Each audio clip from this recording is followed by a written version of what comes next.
Buenas tardes a todas y todos. Desde la Biblioteca Regional los saludamos muy orgullosos por haber logrado reunir a 3 personas tan importantes en relación al autor de esta obra que celebramos, sus 100 años de existencia, la obra de Neftalí Agrella, Savia Nueva. Nosotros como biblioteca y como fomento lector estamos buscando en esta instancia en donde tenemos que hacer estos encuentros de modo virtual, estamos haciendo de esto un espacio de reflexión en torno a la producción y a la recepción de la literatura regional. Y esto nos permite y nos ha permitido encontrar... hacer un encuentro entre personas de distintos lugares para que esto llegue finalmente a todos los lugares. Entonces, si bien muchas veces son algunos los que nos acompañan, estos encuentros han tenido muchas y reiteradas revisiones y eso nos permite tener ansias y tener futuro en seguir pensando esta producción regional que siempre es distinta a las cadenas de las industrias nacionales o internacionales del libro. Nuestra realidad es distinta y por ello es especial y de alguna forma la queremos. Y bueno, qué mejor manera de empezar. Vamos a empezar con la lectura de uno de nuestros poemas de este texto, Savia Nueva, nuestro texto más antiguo de la región, entiendo, que nos mandaron unas lecturas desde Azotacalles, miembros colaboradores de Azotacalles, la organización ciudadana que de hecho recuerda mucho a Neftalí Agrella, y acá Ángela Santana hace la lectura de uno de sus poemas.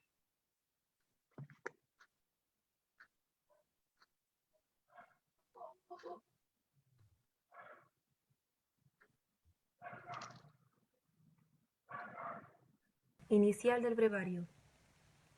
Para los que llevan en la rosa roja del corazón amplia fe por el futuro, para los humildes que esperan la hora de la redención y del pleno triunfo, para los anónimos, los oprimidos, que aún no han cristalizado su odio en la canción libre, óptima y serena, de humanidad llena de amor hacia todos.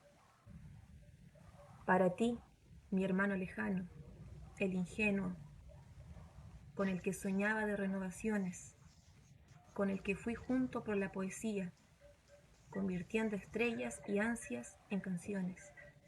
A todos vosotros van estas palabras, llenas de esperanza y de conciliación, y a todas las vidas sencillas, en cuyo fondo abrió la roja flor de la rebelión.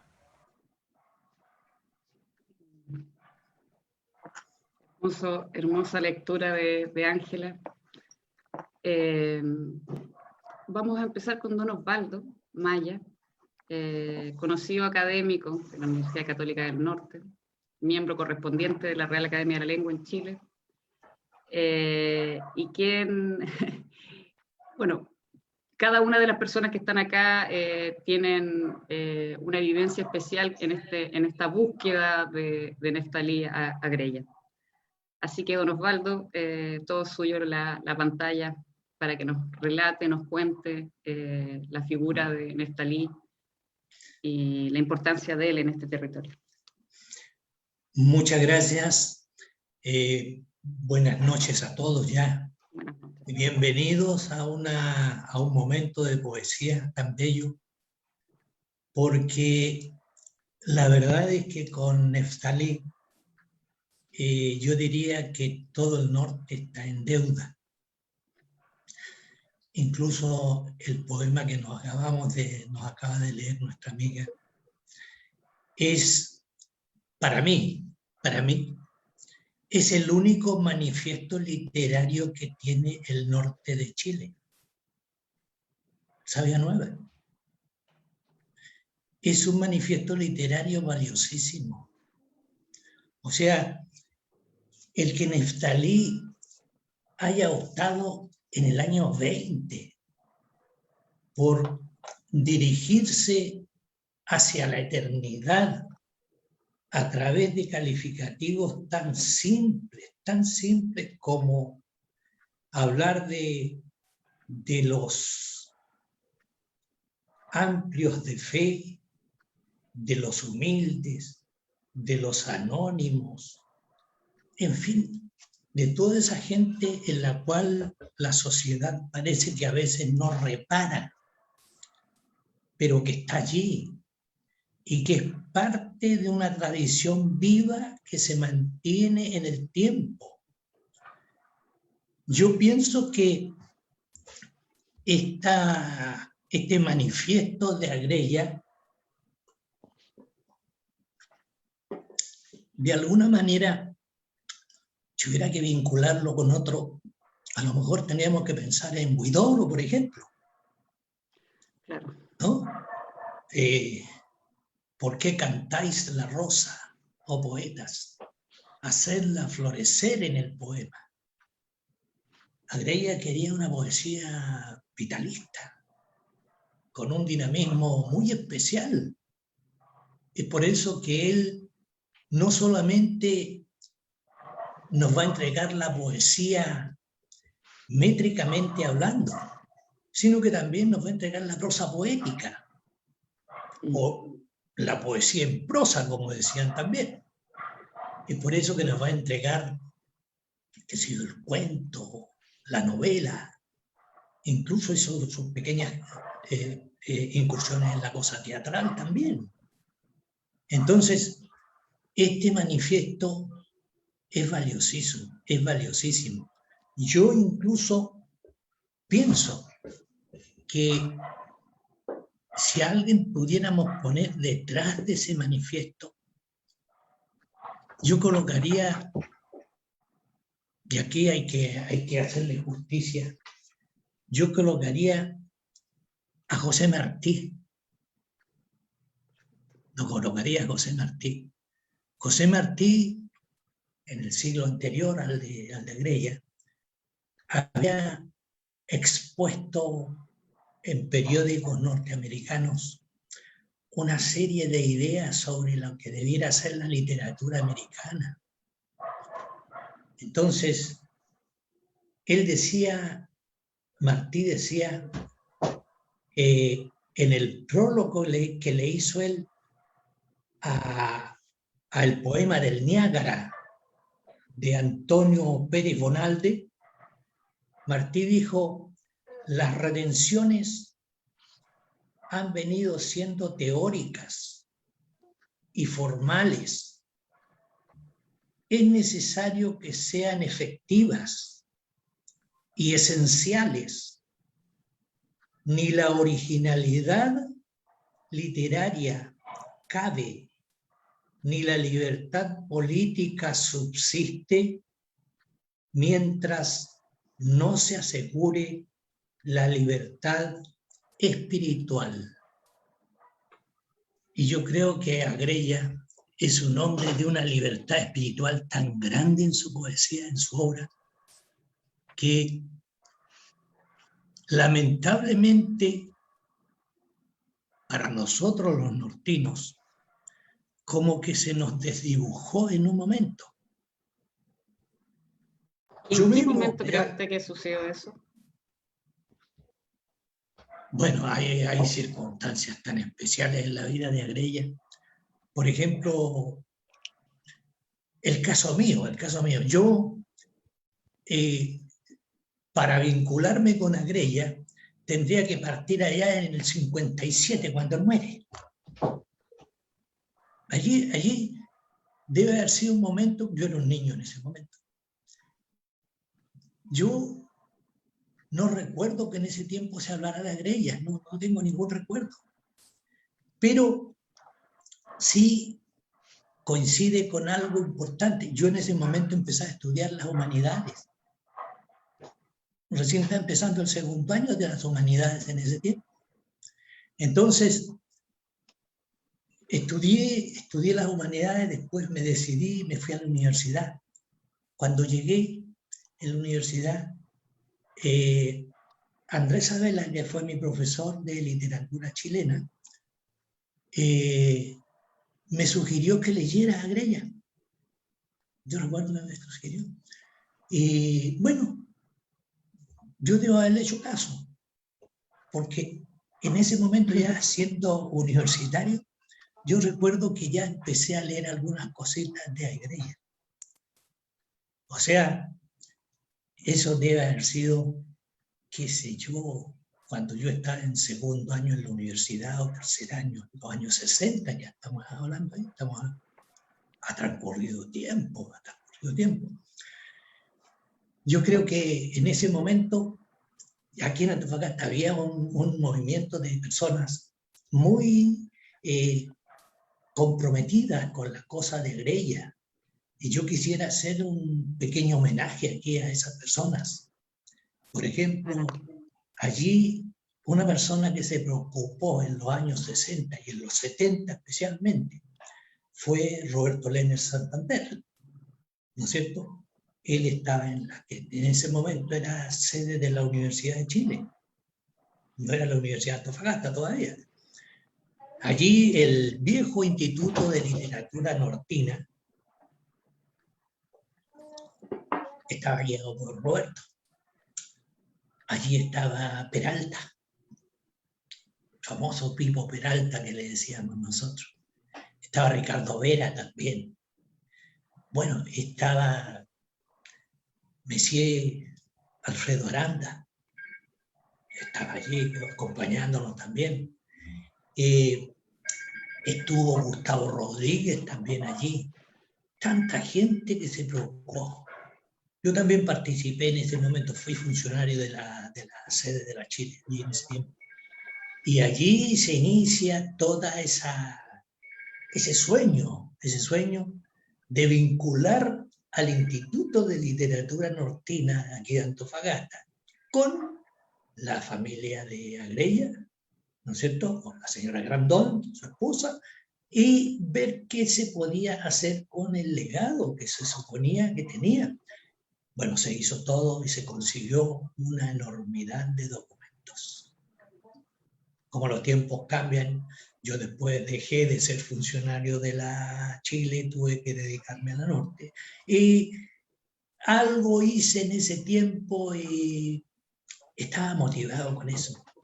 Yo recuerdo que incluso el año 68, ¿ya? centenario de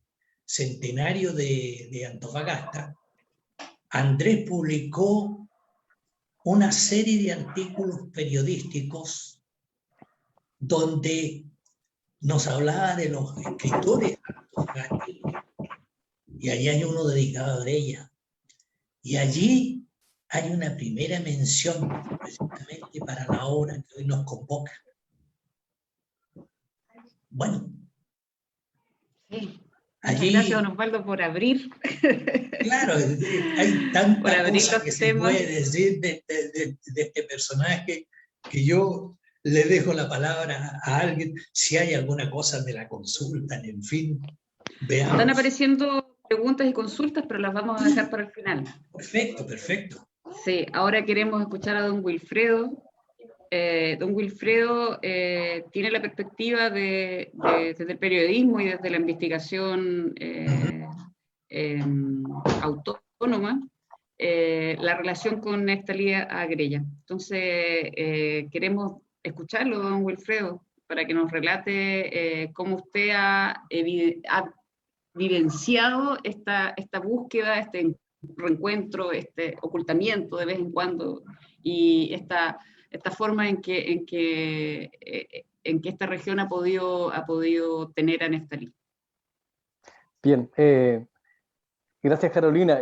Carolina me dio la tarea, me dijo, me gustaría que lo abordaras desde el punto de vista del territorio. ¿Ah? Así que yo soy obediente, ¿ah? Y traté de hacerlo en base a que yo soy mejillonino y Neftalí Agrella también lo era, por lo tanto pude abordarlo desde ese aspecto, pero sin dejar de mirar esa gran trayectoria, ese gran impacto que él tiene. Si yo tuviera que colocarle un nombre a esta humilde presentación, sería algo así: tras el libro más misterioso de la literatura regional, que es precisamente Sabia Nueva, y del cual se están cumpliendo 100 años. Me dan un segundo. Sí. Y Clark, te voy a pedir si puedes poner la presentación. Disculpen, tenía unas pequeñas interrupciones, pero... No, bueno, entonces, como les señalaba, no solamente sobre el libro más misterioso, sino además tendría que hablar sobre el autor más misterioso, porque, digámoslo, con él se da una paradoja que siempre nos iba a acompañar más adelante. Y esa paradoja es lo comercial contra lo artístico. Neftalí Agrella fue terriblemente creador, pero no fue comercial. Y eso hizo de que su memoria en algún momento determinado estuviese o fuese opacada, por decirlo. O sea, fue un gran desconocido. Como decía Osvaldo, uno de sus grandes difusores fue Andrés Sabela. Andrés Sabela no solamente era difusor por el hecho de ser un poeta, sino que también fue su amigo. Y como amigo, él vino y siempre defendió esa trayectoria, injusto olvido de Neftalí Agrella. Incluso a los mejilloninos en muchas ocasiones señaló que había que hacer una calle, y con el tiempo se hizo. En este momento existe un pasaje que se llama Neftalí Agrella en Mejillones, y que de hecho en la notita que ustedes ven ahí, él lo solicita. Bueno, eso generó la actividad de muchas personas, pero la verdad es que uno tiene un poco de mala suerte a veces cuando lo hacen hablar en forma posterior a una persona que sabe mucho, porque Osvaldo me mencionó a todas las personas que yo tenía que mencionar y que había pensado hacerlo. Uno de ellos es Jorge Peralta Hidalgo, quien vino y de alguna forma lideró ese equipo que vino y por allá por el 81, el 80, a principios de esa década, ubicó en Santiago a Clementina Grandón Vázquez, la viuda de Neftalí Agrella. Y entonces ellos vinieron y de alguna forma empezaron un trabajo que les hizo que anunciaran el hecho de que se estaba rescatando el material de Neftalí Agrella y que se iba a hacer una posible biografía, y se hicieron algunos, lo que nosotros conocemos ahora como paper, algunas informaciones previas señalando esto.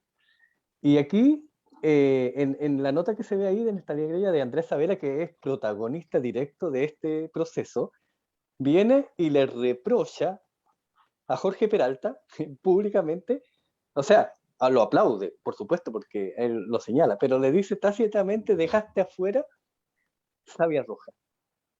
Y viene e introduce esta discusión que se va a prolongar por décadas. Con Sabia respecto Roja o Sabia Nueva. O Sabia Roja o Sabia Nueva, o si existió o no existió, si era un libro o no era un libro, porque técnicamente hasta allí el libro poema, que fue publicado en Valparaíso en 1925, era el más... era el que estaba establecido que era su primera obra pública. Pero si Andrés Sabela decía de que había uno previo, y teníamos que determinar. ¿Podemos seguir a la otra? Al siguiente cuadro, donde,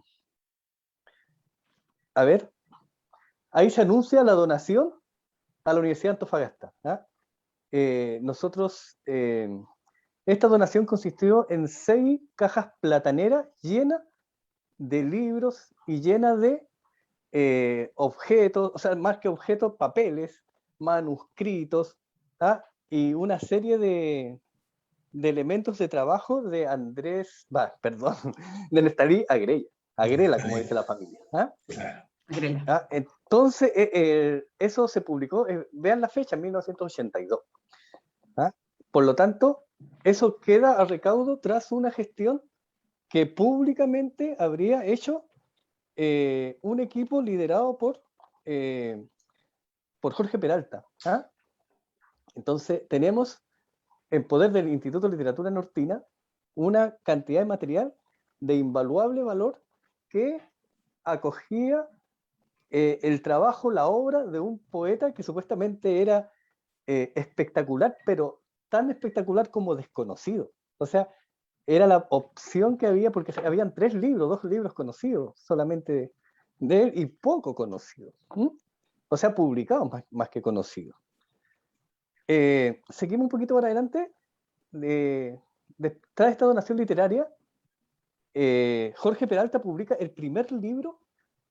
No, quedémonos con Jorge Peralta. Esto fue el 6 de junio fue la primera publicación de Sabela en que reprocha el hecho de que no se mencione Savia Roja. Posteriormente, en diciembre de 1982, después de Navidad, se habla este regalo de Navidad que le llega a Antofagasta o a Mejillones con respecto al libro Savia, o sea, no al libro Savia Nueva, sino a estos 6 cajas con material intelectual de Neftalí Agrella. Pasamos a agosto de 1983, en que me acuerdo que Carolina me dijo territorial y digo, de veras.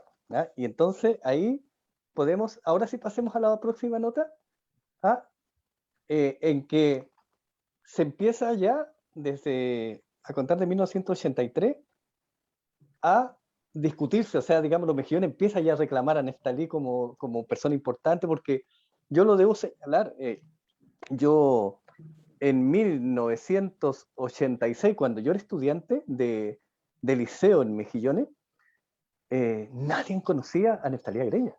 Y fue un profesor el que primeramente impuso, o sea, habló prácticamente como sin conocer demasiado la situación, que es Patricio Tapia Freire, padre de Manuel Tapia, que debiera haber estado hoy. Y alumno de Osvaldo Maya. Y alumno también de Andrés Sabela. Y Andrés Sabela fue el que él decía, tú eres de Mejillones, así que tú tienes que conocer a Neftalí Agrella, y Pato Tapia manejaba el antecedente de Savia Roja, y Pato Tapia, bueno, él falleció, era un maestro, y es uno de los escritores importantes de Mejillones. Pero digámoslo, él fue el que inició en Mejillones, hizo 2 grandes cosas. La primera, recuperar la memoria en Neftalí Agrella, y la segunda, ser papá de Manuel, que siguió la tarea, que la mantiene hasta hoy. ¿Seguimos un poquito más adelante? Bueno,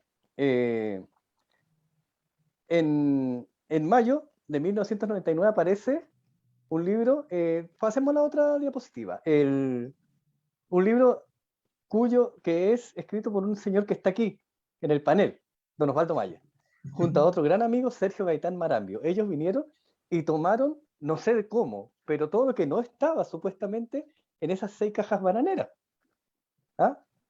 Y qué harto.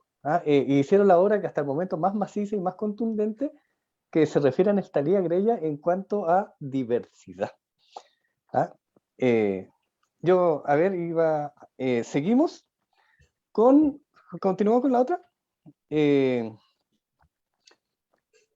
Nosotros, en 1909, 1909 no, yo no existía, en 2009, con el señor Florentino Novoa Saavedra, un amigo de acá de Mejillones, poeta, escritor, fuimos a lo que es antropología ahora, y antes era el Instituto de Literatura Argentina, y hablamos con don Roberto Lenner, y le pedimos acceso al material al material que guardaba la universidad, porque estábamos haciendo un libro que se llamaba Poetas y Pioneros, y ahí uno de los personajes principales era precisamente Neftalí Agrella. Tuvimos la suerte de conocer a Roberto Lenner. Él nos trató muy bien y nos señaló de que ese material se estaba haciendo recién clasificado, que realmente estaba un poquito arrumado y que obviamente no había acceso. O sea, aún ni siquiera ellos habían tenido mucho acceso, pero que estaban trabajando en la investigación. Seguimos con la otra. Ahí está el libro Poetas y Pioneros, donde se plantea el tema de Neftalí Agrella. Se habla de ese misterioso primer libro ya Neftalí Agrella va tomando territorialmente una importancia como mejillonino. O sea, en este momento la biblioteca mejillona se llama Neftalí Agrella, hay conjuntos de rock Neftalí Agrella, hay gente trabajando en eso. Yo creo que han habido memorias universitarias. ¿Ah? Pues, hay premios. Hay premios. ¿Ah? Por gestión cultural. Nosotros integramos allí la duda con respecto a si existía o no existía ese primer libro previo a Poemas. ¿Ah? Si se llamaba Savia Roja y había sido publicado en 1920, que fue la postura eterna de Andrés Sabela. ¿Ah? O sea, Andrés Sabela siempre dijo que el libro se llamaba Savia Roja. Savia Roja. ¿Ah? Y que había salido en 1920. ¿Ah? Y había otra versión en Santiago, Efraín Smolovich, si no me equivoco, en que señalaba que había sido en 1921 y que se llamaba Savia Nueva y que además era poesía rebelde. ¿Ah? Nos quedamos, o sea, hasta el momento con esa versión. ¿Ah? Existía... sigamos un poquito hasta que en 2016 también pudimos conversar. Allí está uno de los protagonistas, don Jorge Peralta Hidalgo, quien, bueno, nos narró la forma en que él viajó a Santiago. De hecho, lo tenemos grabado y la narración. Nos narró la forma en que se contactó con la viuda, la forma en que le proporcionó esas cajas y la forma en que de alguna forma se recuperó ese material, que finalmente quedó en el Instituto de Literatura Nortina. Y sigamos adelante, por favor, tal vez con la próxima. Y ahí está el libro de Roberto Lehner, que fue publicado el año 2016, donde hay una biografía ya con los antecedentes de él. O sea, digamos, Roberto Lehner utilizó todo ese material de las 6 cajas bananeras para sacar efectivamente, la verdad desde dentro. Y por último, en diciembre de 2016, en la próxima, mediante un paper,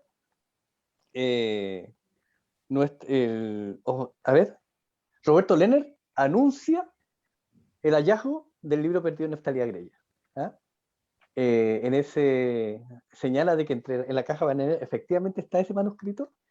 O sea, no es un manuscrito, es un libro que señala en la aldea de Mejillones, sale el año de impresión, sale el nombre, era efectivamente Savia Nueva y efectivamente era 1921. La dedicatoria está escrita en julio, o sea, debe ser por estos días, incluso el 21 me parece. Démosle un poquito a la otra. A la siguiente, ahí donde dice, bueno, no, era, ya, no importa. Y esa es la portada de Savia Nueva. Con eso, en general, yo pretendo haber más o menos dado un barniz con respecto a la importancia y con respecto a la forma en que aparece este libro, en que reaparece este libro.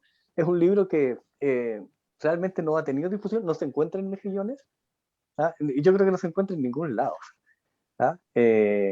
Gracias a la diligencia de la gente que investigó, de este equipo, de estas personas que trabajaron, y a la misma del mismo Neftalí Agrella, que supo mantener el libro, lo tenemos. Y también, bueno, señalar, aunque está don Alejandro acá, igual hay una situación que yo debo plantear, o sea, el hecho de que desde el año 82, en que la viuda entrega ese material hasta el año 2001, van casi 40 años. Y en general los investigadores que no pertenecen a la universidad, en general hemos tenido poca posibilidad de acceso a ese material. Y pensamos de que el rol de las universidades de alguna forma facilitar el acceso y la investigación, por mucho que haya que cuidar los originales. Entonces pensamos que 40 años es una cantidad más que prudente.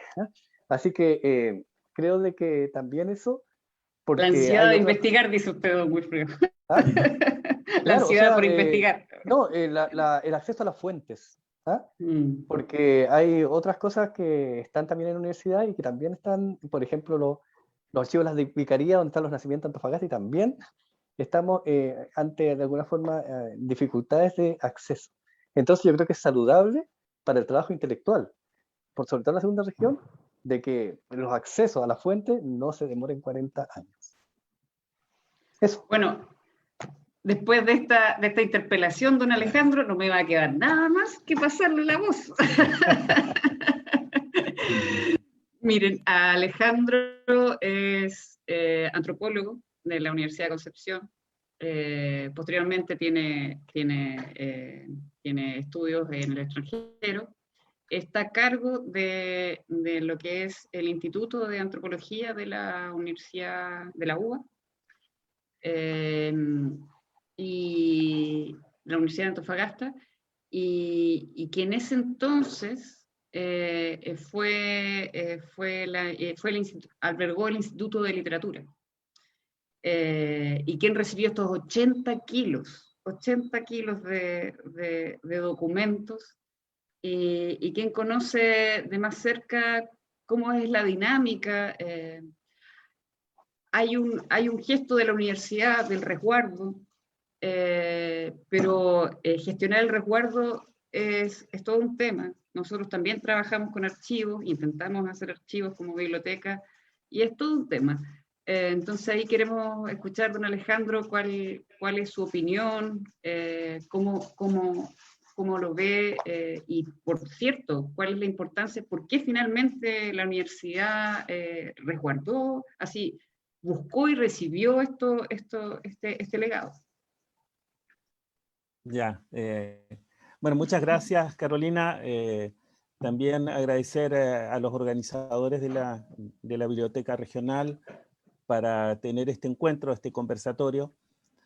Yo le había señalado a William que en verdad no soy especialista en literatura, pero sí conozco, digamos, como muy bien han descrito don Osvaldo y don Wilfredo, la relación que hubo en años pasados, bastantes años atrás, esta verdadera, digamos, avalancha de literatura nortina, y donde el Instituto de Literatura Nortina tuvo un rol súper importante, digamos, de descubrir a tantos escritores, digamos, del norte, que hoy día han dejado una huella muy, muy potente, digamos, en nuestra región y en nuestra identidad.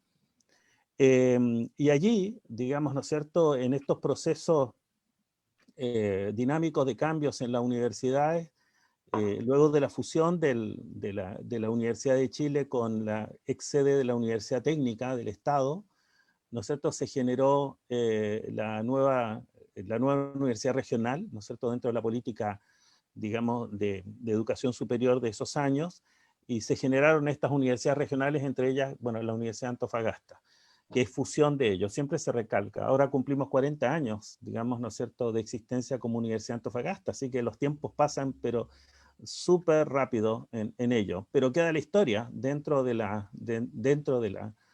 mismas universidades, ¿no? 40 años parece ser mucho, pero es poco respecto del legado enorme que se recibió desde la Universidad de Chile y la Universidad Técnica del Estado. Siempre se recalca, por ejemplo, en el área de ingeniería, que fue la Universidad Técnica del Estado la primera que generó la Escuela de Minas, por ejemplo, y ahí partir toda la ingeniería que tenemos ahora. O el área de salud, el área de educación, y también el área de la literatura, de la arqueología, de la antropología, digamos, ¿no? Y por esas dinámicas de los cambios, bueno, se fusionan y se van heredando, ¿no es cierto?, estos bienes culturales, estos bienes científicos, etcétera. Pero las personas que están allí, como don Jorge, que tuve el honor de conocerlo en su momento, además ex rector de la Universidad de Antofagasta, el primer rector de la Universidad de Antofagasta en tiempos de democracia. Bueno, a Roberto Lehner, con el cual fuimos amigos, digamos, ¿no es cierto?, durante muchos años, y fue un maestro para mí porque me enseñó, igual que Jorge, esta noción de una sociedad, de una cultura nortina, digamos, que había que explorar, que había que estudiar, y a través de la literatura, a través de estos descubrimientos, a través del estudio de las personas, digamos, ¿no es cierto?, de los mejilloninos, como dice Wilfredo, ¿no?, de las identidades, la literatura mostraba ello. Pero para pasar concretamente al punto que tú me señalas, yo primero voy a referirme a algunos párrafos que Roberto escribió justamente en el libro, en la publicación, Wilfredo, que tú señalas, ya la búsqueda del libro perdido de Neftalí Agrela, ya, ¿no? Efectivamente, yo conocía, digamos, ¿no es cierto?, porque tanto Jorge Peralta como Roberto me habían señalado de que había un patrimonio cultural literario importante, de textos, digamos, ¿no es cierto?, y que esa tarea se había visto en algún momento truncada, ¿no es cierto?, por el advenimiento de estas disciplinas poderosas de las ciencias sociales, pero que eso se mantenía y que tenía que estar muy bien resguardado y conservado, digamos, ¿no?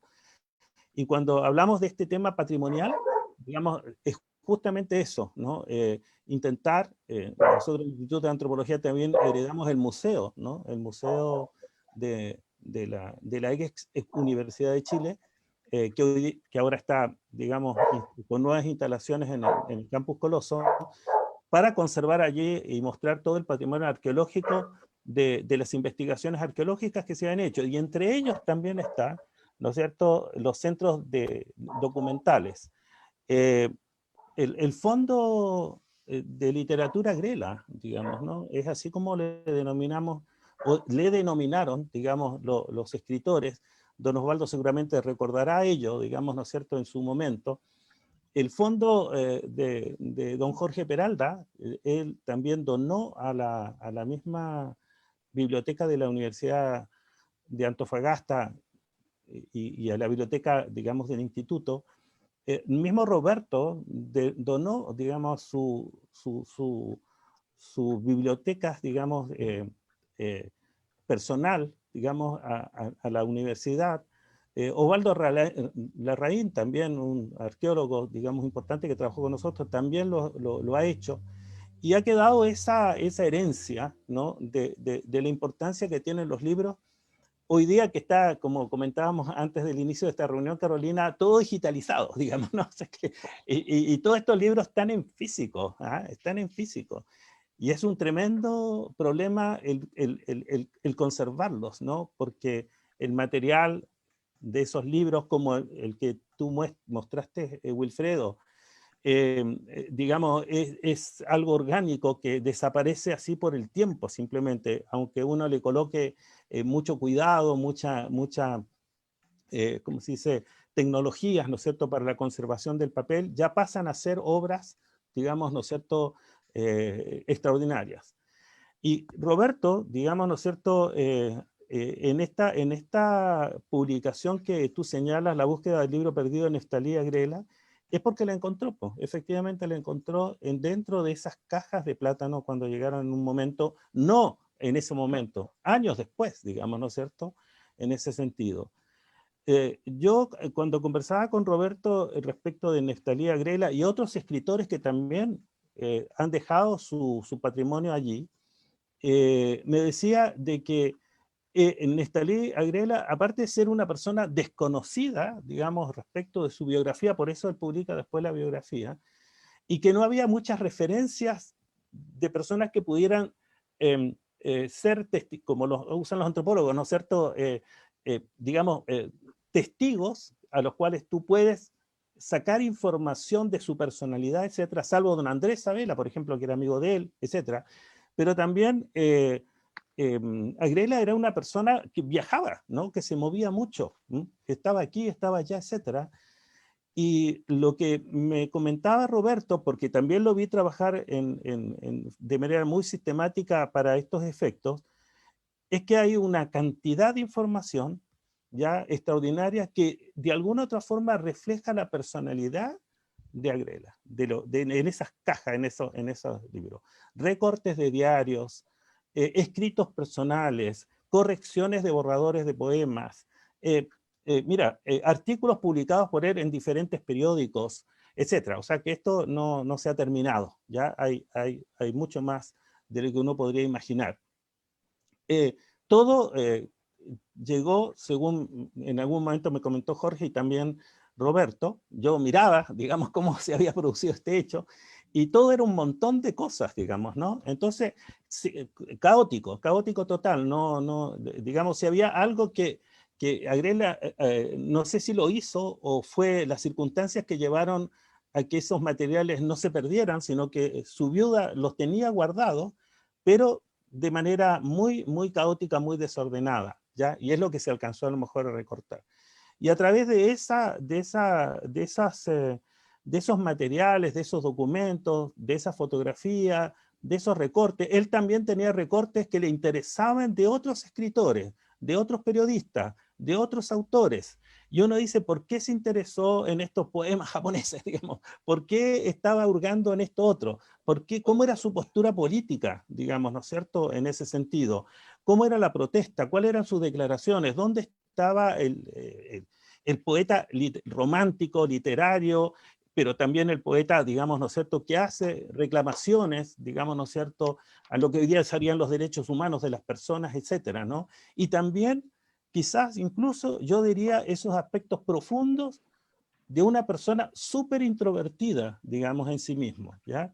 Era muy poco lo que él hablaba de sí mismo, por así decir, ¿no? O sea, no hizo una autobiografía.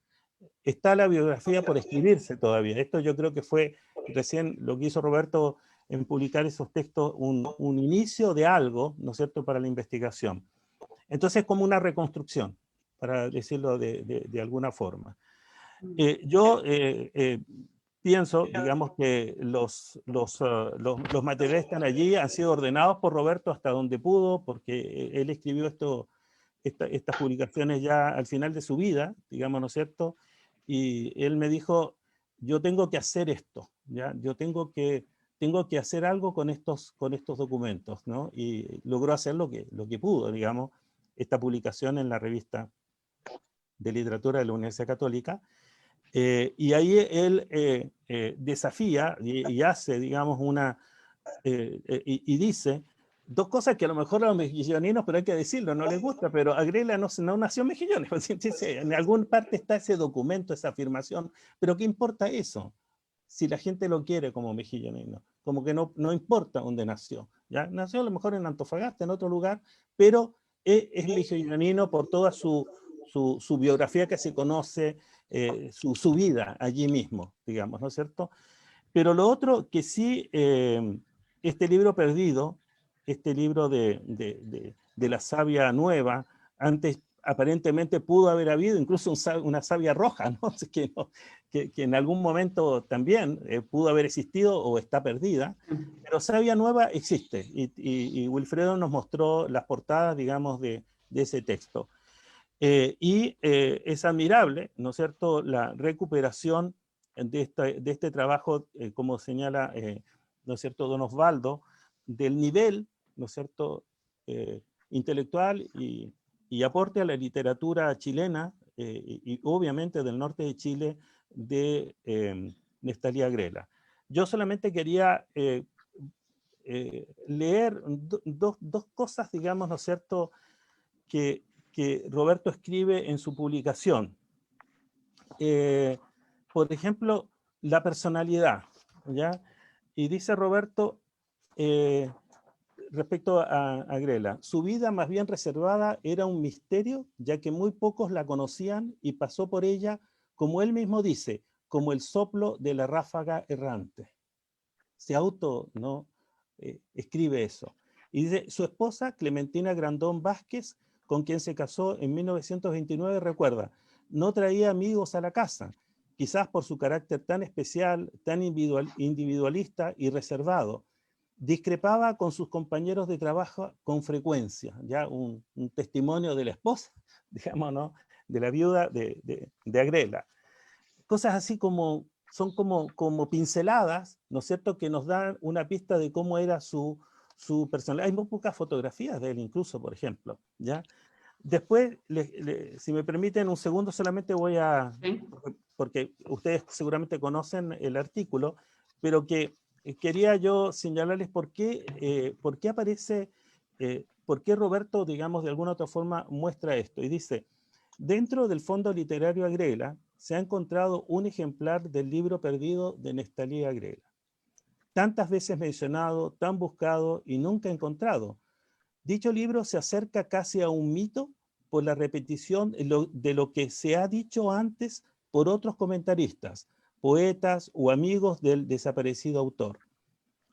El mismo autor, Agrela, mencionó una vez la existencia del libro. Luego, posteriormente, no figura ni como mera alusión algún dato de la existencia del libro. Se llega a pensar a veces que todo este asunto es un misterio insoluble, ya que dice Agrela, hablando en tercera persona, en un fragmento escrito a máquina sin fecha. ¿Qué es lo que dice Agrela? En 1920, él habla en tercera persona, es él el que habla. En 1920 hace un viaje a Estados Unidos a bordo de un barco chileno. Se queda durante 1 año y medio en la ciudad de Nueva York. Vuelve al país y de paso por Antofagasta. Colabora en el diario El ABC que dirigía don Lautaro Ponce y en alguna hoja literaria ocasional, fragmento 2, o sea, estaba escribiendo. ¿Se fijan? Estaba escribiendo. Y luego, digamos, ¿no es cierto?, va Roberto en este artículo indicando, ¿no es cierto?, y dando antecedentes de cómo los otros escritores y otros investigadores están detrás de este, si realmente existió, ¿ya? Como don Andrés Sabela, que planteaba que se llamaba savia roja, digamos, ¿no? Savia, ¿y por qué se llamaba savia? Entonces Roberto habla ahí, digamos, en unos párrafos en donde dice Sabela, en 1920 editó el único libro producido en sus imprentas, las de Mejillones, ¿se entiende? Savia Roja, conmovido por la muerte de José Domingo Gómez Rojas. Claro, el gran, digamos, escritor, poeta, podemos decirlo anarquista, digamos, sí, ya rebelde, del cual Agrela se consideraba su amigo. ¿Mm? Y ocurren 2 hechos que yo creo que es importante también señalarlo, que creo que Wilfredo lo menciona también, ¿no es cierto?, en este sentido. ¿Por qué savia roja se confunde con savia nueva? ¿Cierto? Esto lo podemos plantear, o lo plantea Roberto, ¿no es cierto?, de la siguiente manera. Dice, como puede observarse, después de hacer todo un análisis, como puede observarse, ahora se habla de savia nueva, es decir, y allí, digamos, Wilfredo nos puede dar mucho más referencia a cuándo se produce ese cambio, ¿no es cierto?, en el título de la obra, que parece en un momento que eran dos textos, pero era uno, digamos, ¿no es cierto? Lo que pasa es que hay algo allí que nos hace pensar todavía que hubo un libro, digamos, que se llamaba Savia Roja, ¿no? Y dice, como puede observarse, ahora se habla de savia nueva, es decir, cada comentarista decide caprichosamente, dice Roberto, si es roja o nueva, de acuerdo a su propia intuición. En verdad, nadie ha visto el libro, ni tampoco ha dado prueba concreta de su existencia hasta el presente. Y ahí ya, ¿no es cierto?, habla de lo que ya se comentó muy bien, ¿no es cierto?, Wilfredo, del rescate, de su bibliografía, de los textos. Ahí aparece entonces ese texto. Entonces, yo lo que quería señalarles, y dice, durante el año 2015, luego de un largo trabajo de revisión de 115 cartapacios del Fondo Literario Agrela, donde se habían distribuido indiscriminadamente los materiales donados por la señora Clementina Grandón, viuda de Agrela, al instituto, se ubicó en uno de ellos el libro tan buscado y citado por tantos críticos y comentaristas de la literatura nortina y nacional. Con ello se daba término a una larga búsqueda de 94 años desde su publicación en Mejillones en 1921 y a 58 años de su muerte. Termina el artículo, entonces, haciendo una descripción del texto, en ese artículo que tú mencionas, Wilfredo, y una breve descripción, digamos, ¿no es cierto?, ya lingüística o literaria de las estructuras, digamos, de los poemas, como el que acabamos de escuchar hace un ratito atrás, que es el primer poema. Pero yo quería señalar, ¿no es cierto?, de que el libro realmente es extraordinario porque también se reconoce en el texto mismo, en el libro mismo, una dedicatoria ya a la Federación de Estudiantes de la Universidad de Chile y al sindicalismo, ¿no? Él estaba muy conmovido por la muerte de estos estudiantes, ¿no es cierto? Y él ahí hace esa dedicatoria, ¿no? Y finalmente también hay una referencia a justamente el don Domingo Gómez Rojas, ¿verdad? Con quien él tenía una amistad y con quien hace una especial biografía de la importancia de este poeta tan potente, ¿no es cierto? Que seguramente que se reconoce hoy día, pero que también se desconoce bastante de su aporte literario. Entonces, yo quería, y disculpen que me haya alargado un poquito, señalar, digamos, que detrás de esto también no solamente están las personas interesadas, sino que tiene que haber, y hay, de hecho, investigación, ¿no? Investigación cuidadosa. Pues de pronto se puede ver, y con eso concuerdo con lo que señala Wilfredo, que se tiene que abrir, ¿ya? Pero también los literatos son así como súper de estar allí resguardando el material, ¿no es cierto? Y posiblemente eso también ha sido quizás un error. Lo que pasa es que hoy día, y Carolina a lo mejor nos puede dar algunas referencias, la conservación del material es una gran preocupación. ¿Eh? O sea, me refiero de que si este libro cumple 100 años, ¿ya? O sea, 100 años de historia, el texto, el testimonio de que esto es de él y esta es la publicación, ¿ya? Entonces, para nosotros, de pronto, desde la mirada de la antropología, resulta de que tenemos también textos en custodia de 5 siglos, digamos, ¿no es cierto?, atrás, también en el instituto, ¿ya? Y son, yo diría, intocables, ¿no? O sea, no se puede acceder a ellos porque son patrimonio, ya, yo incluso diría, no solamente de Chile, de la humanidad, ¿no? El significado que ellos tienen. No obstante, no significa eso de que a uno le encantaría ver los originales, ¿no es cierto? Tenerlos ahí, hasta olerlos si quieres, digamos, ¿no es cierto? En ese sentido. Pero cualquier situación de esa los puede dañar, digamos, y acelerar su proceso de destrucción, los originales. Por suerte, digamos, ya hay imágenes, hay digitalización, etcétera, que nos ayuda a rescatar esa información para que todo el mundo tenga acceso a ello. También se suben incluso a las páginas web hoy día los textos y todo el mundo tiene acceso visual y tal cual es el texto original para hacer sus estudios y su investigación. Entonces, yo quería comentar eso. El instituto efectivamente tiene estos archivos. Yo ahora no estoy a cargo del instituto porque acabo de ser nombrado decano de la Facultad de Ciencias Sociales, Artes y Humanidades y me comprometo, digamos, desde ya, porque asumí el lunes, en tomar estos temas, en abrir, digamos, no solamente la posibilidad de que los investigadores puedan trabajar con estos temas, a veces con muchas restricciones, digamos, ¿no es cierto?, propio de estos procesos de conservación del material, pero sí a encontrar y descubrir este hermoso trabajo, digamos, que hace la literatura nortina, no solamente como un recuerdo del pasado, sino que algo que se reactiva ahora en el presente. Eso me parece que es muy importante. Dentro incluso de nuestra perspectiva de facultad, que se llama, como le decía, ¿no sé, Ciencias Sociales, Artes y Humanidades, ¿ya?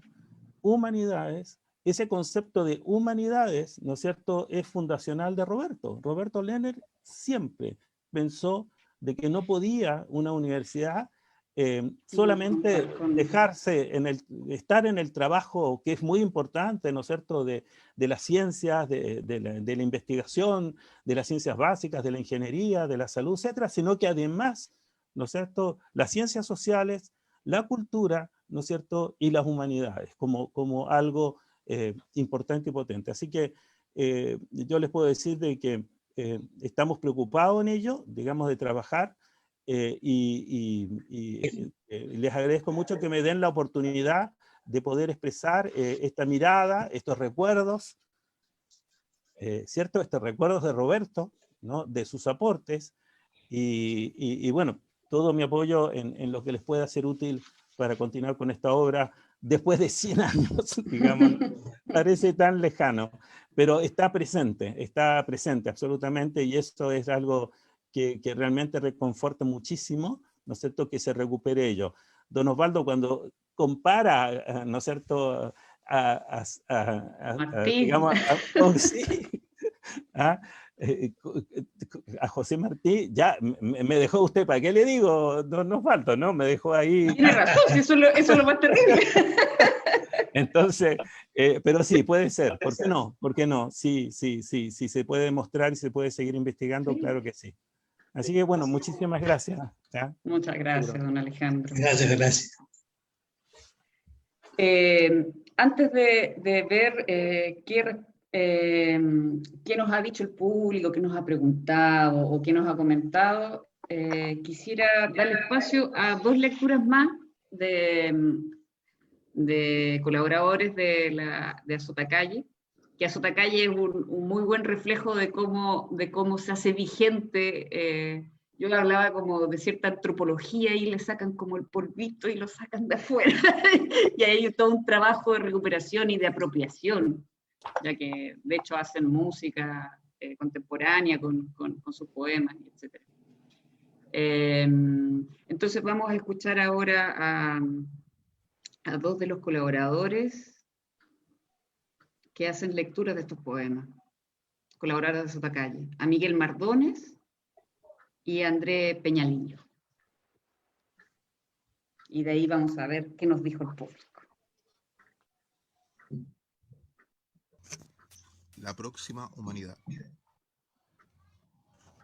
Habrá de ser la enorme humanidad de claro corazón y sana gesta, la residumbre hecha suavidad, hecha concordia la protesta, romperá el margen de las castas y anulará el prestigio de los blosones, iniciará las floraciones vastas sobre esta tierra negra de amor.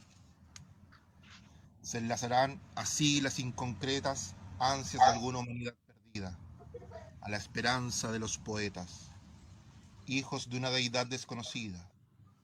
Presiento que los dioses y los ambiguos, cosmogónicos dioses resurrectos, continuarán con el sueño de la antigua humanidad de los hombres.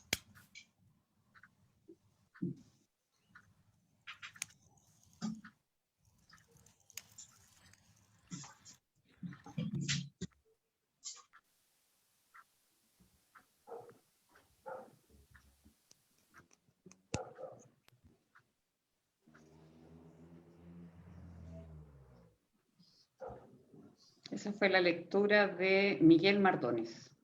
Ahora vamos a ver la lectura de André Peñaliño.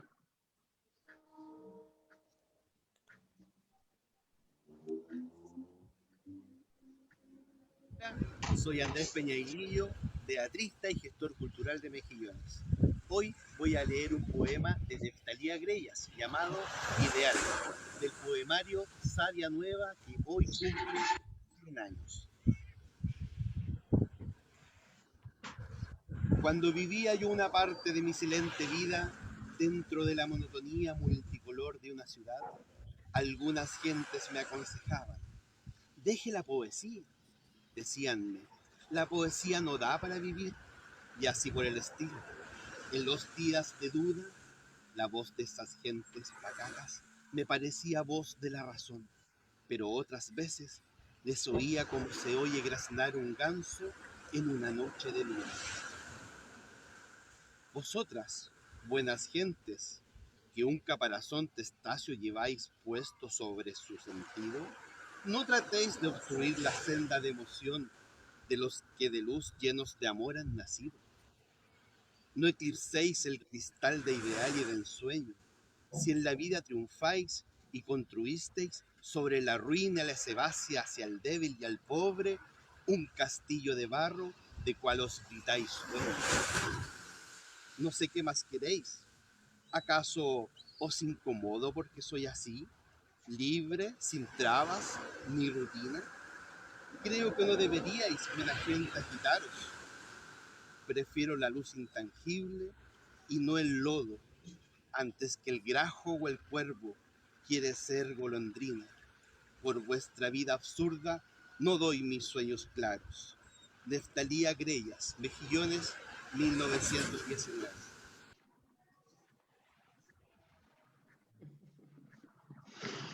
Bueno, ahí tenemos algunos extractos.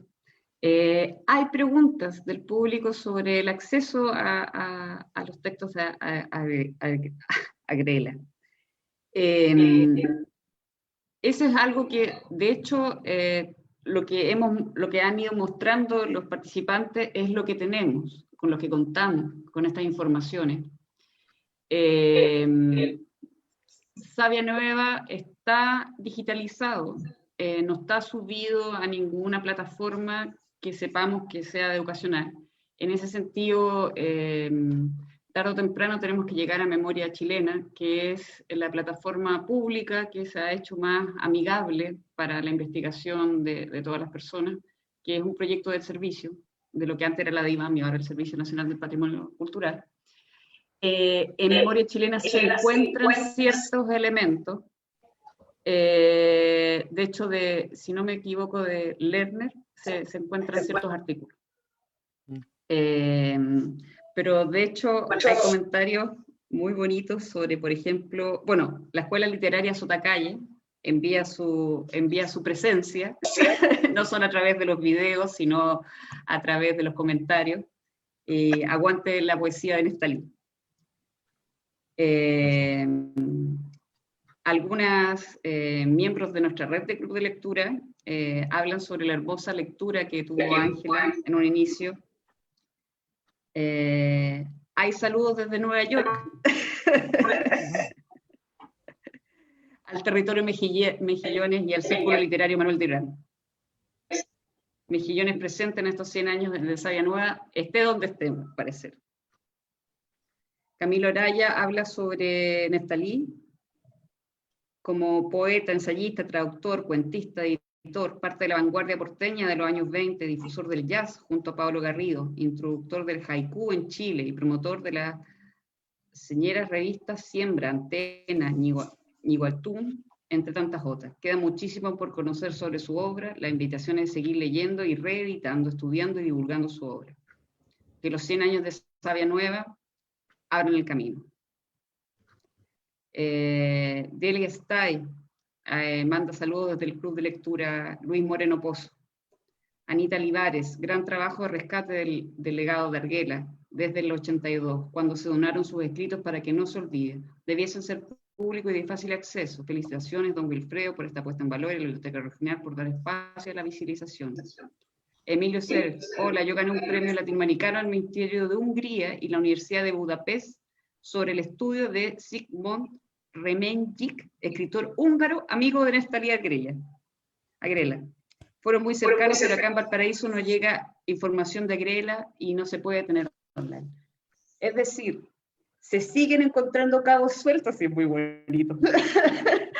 Esta reconstrucción que tiene más naturaleza de collage y de montaje que de alguna otra cosa, y yo creo que eso forma parte de la recepción que se tiene hoy día de la obra de Neftalí. Yo desde mi nueva llegada al territorio y desde mi nuevo conocimiento, me sorprende cómo eso forma parte finalmente de la obra de Neftalí, esa dificultad y finalmente esa obsesión que caen algunos en buscar su obra, y bueno, finalmente es un poeta del pueblo, un poeta político, que de hecho se vincula a Manuel Rojas, se vinculan a otra herencia de escritores chilenos que forman parte importante de la literatura y donde su postura ética y moral es muy importante. Ahora quería darle el espacio a don Osvaldo para que diera sus últimos comentarios sobre estas primeras conversaciones que tenemos, estas aperturas que hacemos de vez en cuando. Muchas gracias. Primero yo quiero felicitar a los colegas que han planteado sus puntos de vista respecto de Agrella.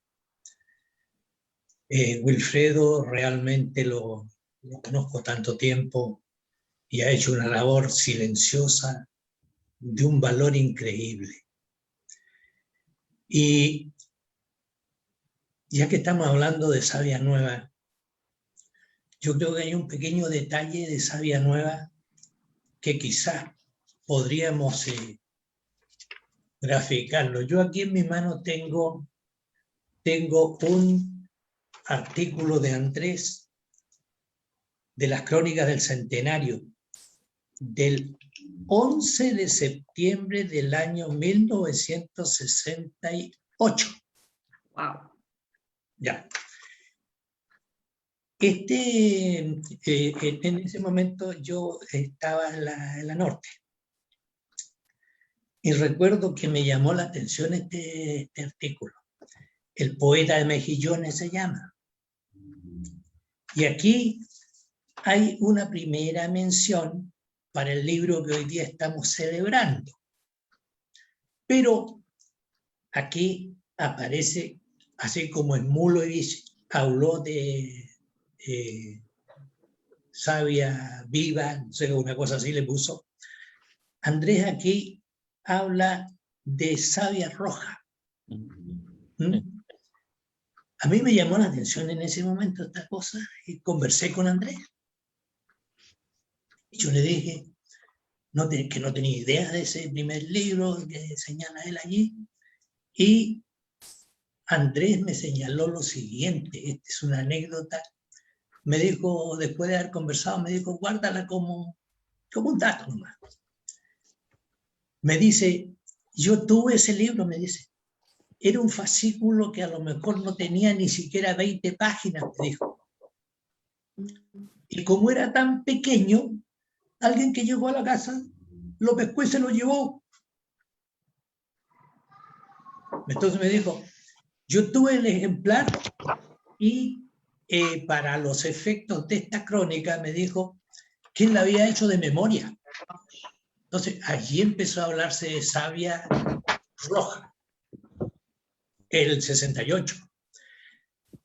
Después Peralta también aludió al libro con ese nombre, como savia roja. Y yo también lo aludí como savia roja. Sí, total, lo dijo Andrés. Andrés incluso dijo que era mejillonino. Yo también dije que era mejillonino. Se acabó. Y don Wilfredo también, así que ya no nos queda. Claro, esa es la realidad. Bueno, es la anécdota que hay detrás de esto. Pero en ese momento, el 68, es el punto de partida de eso que después es una polémica. Es una polémica. Pero yo digo, finalmente, che savia nueva, bienvenida sea esa savia, porque era lo que necesitábamos para poder tener un poeta con el peso que tiene Agrella. Ahora, lo otro que quería señalar yo es lo siguiente. En algún momento de mis preocupaciones por la literatura, yo me interesé por la poesía japonesa que hay en Agrella. ¿Sí? Y me dediqué a escribir unas cositas sobre el haikai de Agrella. Bueno, tiempo pasó, no publiqué nunca eso, por ahí había seleccionado incluso los haikai, se los puse allí todo, como para hacer un fascículo nomás seguramente, una cosa así. Pero fue apasionante el preocuparse de ese tema. A lo mejor en algún momento alguien se interesa por el texto y podríamos ver qué se hace con él.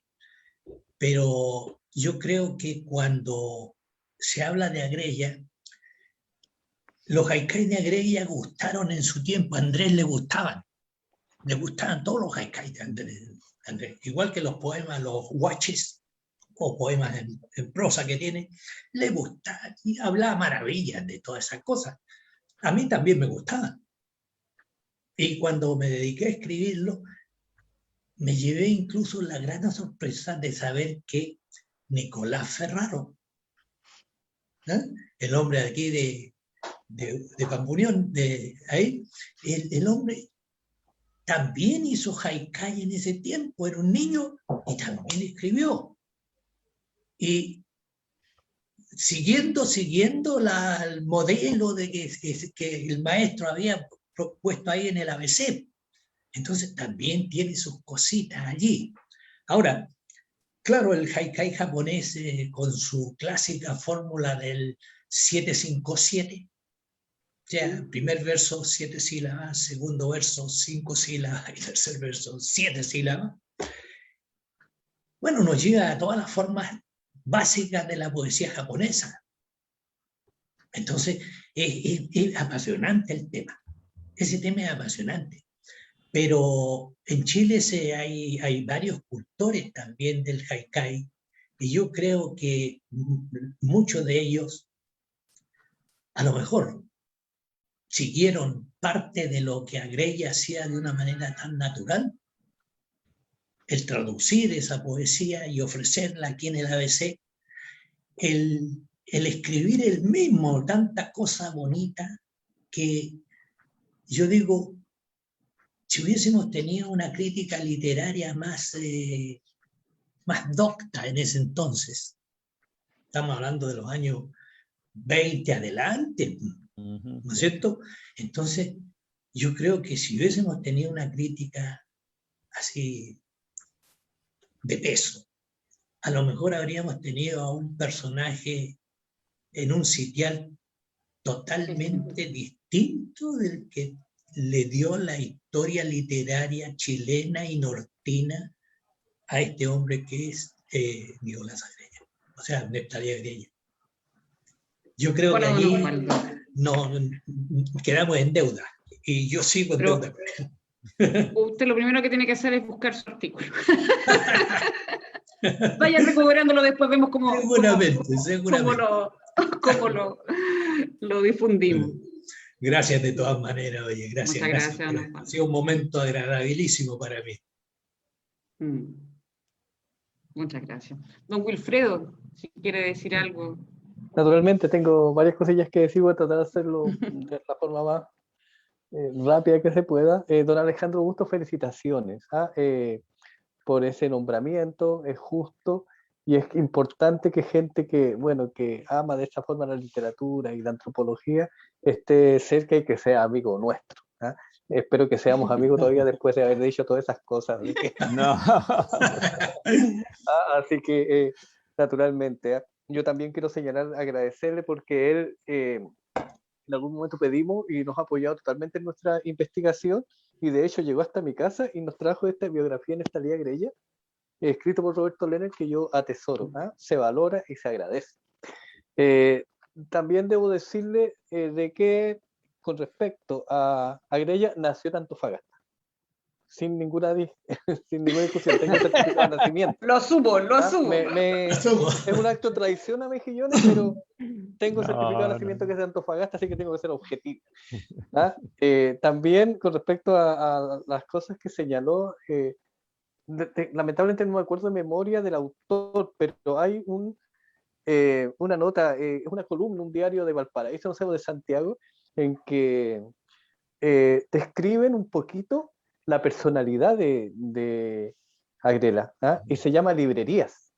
Es bien conocido el autor, pero le voy a pecar de... Y hablan de un personaje más o menos huraño y cuentan cosas bien simpáticas. O sea, decían de que era intelectual, pero que no era agradable y tampoco le gustaba ser agradable. Entonces dice, se armó una librería en Santiago y a los 3 meses se fue a la quiebra. Y se fue a la quiebra porque cada vez que iba un cliente y le preguntaba por un libro, le decía, pero ¿cómo puede estar leyendo eso? Si eso es basura, léete y le ponía unos textos que eran muy intelectuales, pero que no respondían a lo que esperaba el cliente, y al final terminando comprándose, se iban enojados con la librería, y ahí terminó el proyecto editorial de nuestro querido poeta. Sí. Así que, con respecto a Don Osvaldo, quiero también agradecerle sus palabras. Osvaldo Maya es una leyenda, digámoslo, es uno de los hombres que saben y de los hombres que conocieron directamente a la generación de, bueno, un poquito de oro, por referirnos al fútbol, ¿ah? De la gente que en un momento determinado movió aquí, en el fondo, que creó el concepto de nortinidad. Así que nos han dejado muchos queridos, por ejemplo, Sergio Gaitán, qué sé yo. Entonces, de hecho, ahora que está la gente de la Sotacalles participando, yo soy fundador de la Escuela Literaria de Sotacalle. Y la Sotacalle la fundó porque yo era detrás de él, Patricio Tapia Frede. Y con él partimos el año 1976, con la creación del grupo Génesis Poético de Mejillón. Y el Patricio en muchas ocasiones me relató de las clases en que él participó en la universidad, donde el profesor era Osvaldo Maya, y de la sapiencia que ya tenía en ese momento. Así que aquí también tengo en mi poder el libro Espiral de Mundo Infinito, del que él es autor, y también que es una de las grandes contribuciones con respecto a Agrela. Hoy yo mostré, era este era el de la biografía de Agrela, y el que mostré es el que me regaló Roberto. Peralta. Claro, y Poeta y Pionero, que bueno, ese lo escribí yo junto a Florentino, una investigación donde se plantea el tema de Savia Roja. Cositas referente un poquito a Neftalí propiamente tal. Yo, perdónenme, no sé húngaro y soy re malo para decir apellidos extranjeros. Resenji, el escritor húngaro. Él escribió una novela respecto a Neftalí, en Los juicios del dios Agrela. Por lo tanto, digámoslo, el hecho de que en Europa un escritor que de cierta resonancia en el aspecto vanguardista, en el Lamparero Alucinado, si no me equivoco, escriba con respecto, que él considera un personaje aún mejillonino, que escribía poemas en Valparaíso, es algo llamativo, algo que la gente no conoce. Así que ese antecedente con respecto al Resenjik, y el hombre que generó una novela en Europa, que es Agrela. Resenjik, de hecho, vivió en Valparaíso bastante tiempo, así que no es que lo haya escrito allá en Europa propiamente tal, pero él era europeo y está dentro de la literatura europea. El libro, tal vez uno de los libros más hermosos, que más se proyecta y tal vez que con el tiempo ha ido conociéndose, es muy hermoso, El Capitán Abandonado. Entonces, yo, para congraciarme con los mejilloninos, porque para que no me echen después que dije que Agrella era de antofagastino, aunque se crió acá en Mejillones. Nació, otra cosa de dónde eres. Claro, se crió. Puedo decirte que el ser que él cantó en El Capitán Abandonado, que es su padrastro Victorino Dacuña, él es portugués, pero está sepultado en Mejillones. Entonces, el Capitán Abandonado, ese personaje de literatura, de leyenda, está sepultado en el cementerio Mejillones. Pero su tumba desapareció porque pusieron arriba sepulcros diferentes, y digámoslo, tuve la suerte de entrevistar a la sobrina, una dama que hasta hace poco ya tenía cerca de 90 años y todavía iba a la feria del libro en Antofagasta, habló en alguna ocasión. Ella sabía el lugar en Mejillones y le venía a dejar flores al Capitán Abandonado, que era su abuelo. Y dice que llegó un momento en que pasaron algunos años, volvió y ya no se podía ubicar porque habían corrido los nichos de madera y habían colocado estos sepulturas nuevas. Así que no sé, es lo que le puedo señalar, aportar, decir. Muchas gracias, don Wilfredo. Reconocible esa inquietud y esa... Y bueno, esto nos confirma que el pasado es algo que se mueve y algo que se crea y se recrea. Y en ese sentido, él como personaje y como escritor nos da mucho material para recrear. Don Alejandro, si quiere dar las palabras de cierre de este primer encuentro. Yo hablo de primer encuentro porque no me cabe duda que tenemos que volver a encontrarnos, a hablar y a trabajar sobre Neftalí. y cuando esté abierta la universidad, encantado que hacer un seminario allí y que nos podamos ahí físicamente también darnos las manos, los abrazos y los saludos pertinentes. Yo quería agradecer esto y tenía en mente cómo despedir, ¿no? Sabia Nueva. Y creo que detrás también de estos hallazgos, de estos trabajos, está la investigación, ¿no es cierto? La investigación en literatura. Y en el libro, en el artículo que publicó Roberto, y seguramente, don Osvaldo, habrá mucha crítica a lo que él coloca acá, digamos, hace una referencia a justamente inicial del breviario, que fue la primera poesía que escuchamos, ¿no? Y que emociona mucho. Y Roberto con esa, digamos, ¿no? Como buen alemán, con esa dureza de analizar y no digregar todo, que es muy propio de la investigación en literatura y que es lo que nosotros también en la universidad queremos refundar, trabajar con ello, actualizarnos, etc. Pero Roberto escribió, el primer poema se denomina, de Sabia Nueva, Inicial del breviario, cuyo título puede referirse a la primera letra de un verso o texto o la primera letra de un libro de rezo eclesiástico. En este caso, el poeta considera el libro como un breviario y el primer poema es el inicial, el que va primero. Es un poema de 4 cuartetos, o sea, 16 versos, de rima libre y de lenguaje poético simple, que se parece más a una oración de esperanza y fe, pero también de fortaleza. En la tercera estrofa, el poeta habla de su hermano lejano, con el que, comillas, con el que soñaba renovaciones, con el que fui junto a la poesía. Sin duda se refiere a su amigo Gómez Rojas.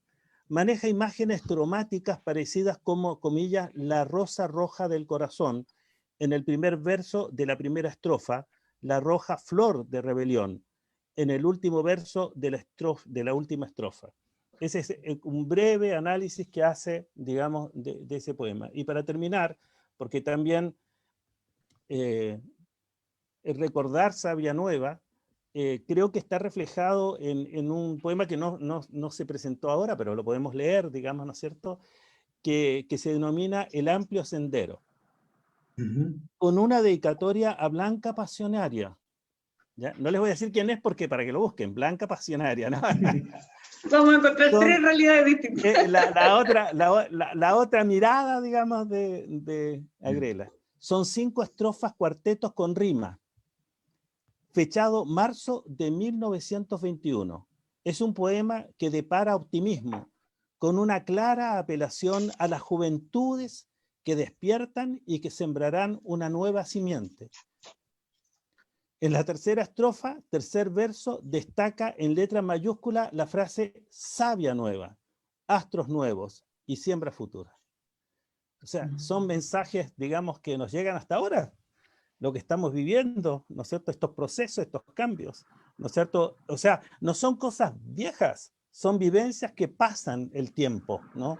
100 años de Sabia Nueva, este mensaje tiene absoluta vigencia hoy día a través de la poesía, para nuestro país, para nuestra región, para lo que viene para adelante. Así que yo creo que es extraordinario, digamos, ¿no es cierto?, este descubrimiento. Entiendo mucho mejor lo que decía don Osvaldo Maya al leer, al analizar, al hacer cirugía, si ustedes quieran, aunque es muy duro decirlo, porque detrás de esta palabra hay, digamos, un pensamiento, hay un intelectual muy, muy, muy potente. Así que, nada, solamente decirles, agradecerte, Carolina, la invitación. Yo estaba con mucho terror porque no es mi campo la literatura, yo soy un lector solamente, así que discúlpenme mis fallas, digamos, mis observaciones. Detrás de mí está Roberto, digamos, así que le échenle la culpa a él, digamos, de todas las cosas que se han dicho aquí. Solo a él. De mi parte. Muchas gracias. Muchas gracias. Don Osvaldo, dígame.